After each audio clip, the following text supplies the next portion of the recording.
Hello বন্ধুরা, এটা হচ্ছে আমাদের অধিনায়ক, ভারতীয় টি-20 অধিনায়ক শ্রী সূর্যকুমার যাদবের কুণ্ডলী।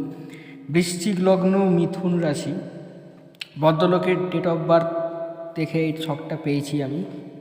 বৃশ্চিক লগ্ন, মিথুন রাশি, লগ্নের দ্বিতীয় শনি, তৃতীয় রাহু, সপ্তমে মঙ্গল, অষ্টমে চন্দ্র, নবমে তুঙ্গ, বৃহস্পতি, কেতু, দশম স্থান খুব স্ট্রং, রবি বুধ শুক্রের, বুধাদিত্য লক্ষ্মীনারায়ণ শুক্রাদিত্য যোগ।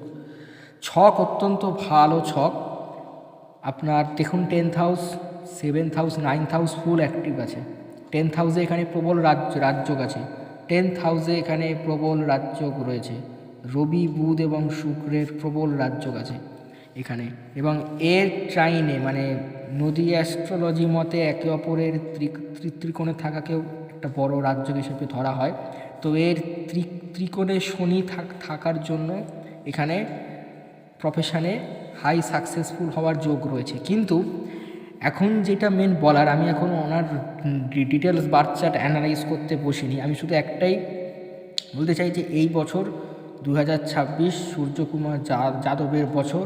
উনি টি-20 বিশ্বকাপ ভারতকে এনে দিতে পারেন। তার কারণ ওনার বৃহস্পতি এখন রাশির ওপরে রয়েছে।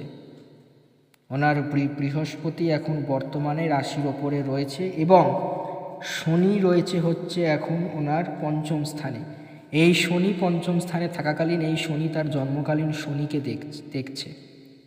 এই শনি তার জন্মকালীন শনিকে দেখছে এবং গোচরে তার জন্মকালীন তুঙ্গ বৃহস্পতির দৃষ্টিতে গোচরে শনি পড়ে যাচ্ছে এবং জন্মকালীন শনি গোচরে বৃহস্পতির দৃষ্টিতে পড়ছে, যার ফলস্বরূপ শনি এখন পুরোপুরি বৃহস্পতির আন্ডারে।